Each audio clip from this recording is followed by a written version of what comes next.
I'm Barry, and this is April 9th, 2021, and this is my first vlog about something obvious.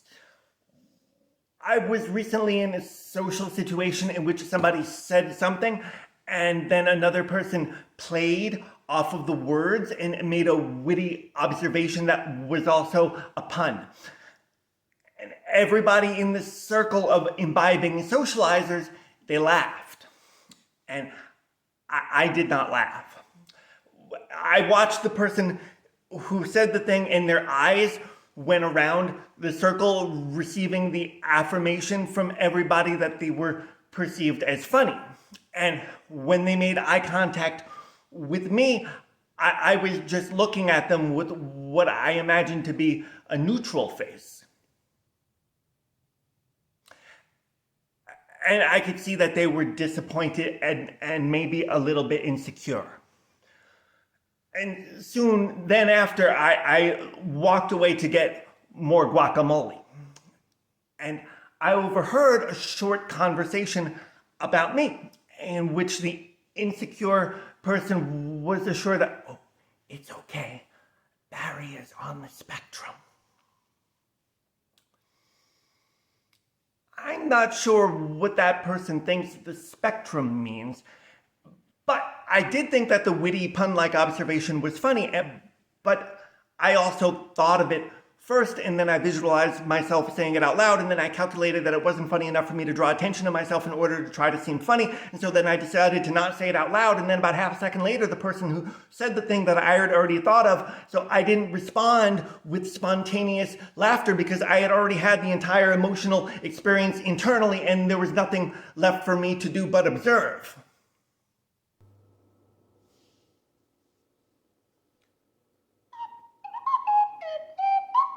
I don't think it makes a lot of sense to say that someone is on the spectrum and then be satisfied that you know something. The scope of the human experience that Western psychology attempts to describe, it's too limited to be useful.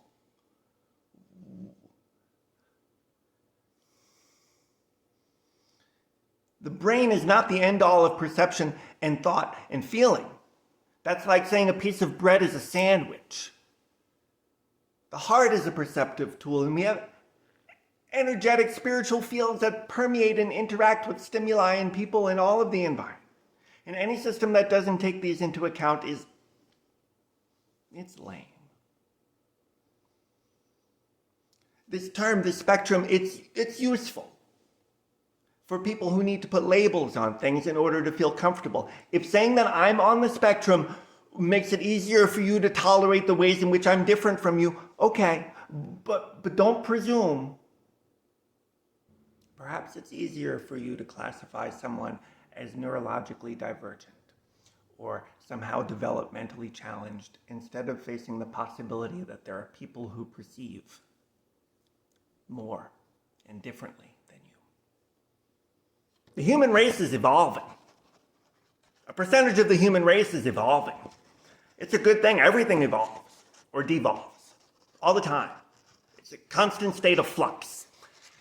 And we can see very rapidly the ways in which some aspects of our society are devolving. And the common impulse has become to make simple soundbite sense of things so that you can comfortably park yourself in a fortress of ideas with other like-minded people.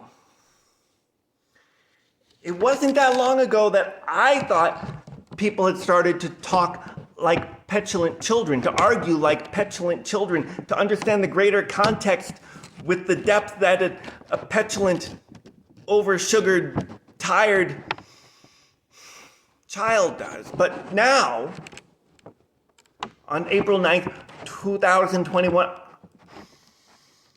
I would say that the common discourse has devolved to a place of mental illness, has devolved to a place of retardation. From the Latin, retardare, meaning to delay. As in, we're delaying our greater cultural evolution with a fear response to new information, with the need to understand very, very complex things almost instantaneously with almost zero information or critical thought. this will obviously lead to more and more unhappiness and mass suffering and death. That should be obvious.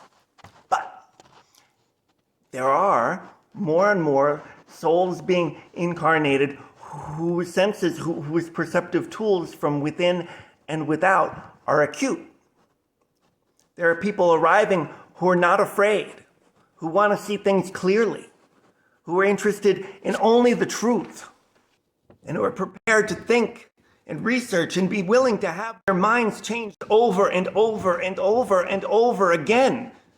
To be on the spectrum is to be so attuned to the ever-changing flux of this world that it's uncomfortable. Because we are not here to be comfortable. To be comfortable is to die. And some of us do not choose a slow, comfortable, anesthetized death. Some of us are here to die in every moment with our eyes wide open. And it's exquisite.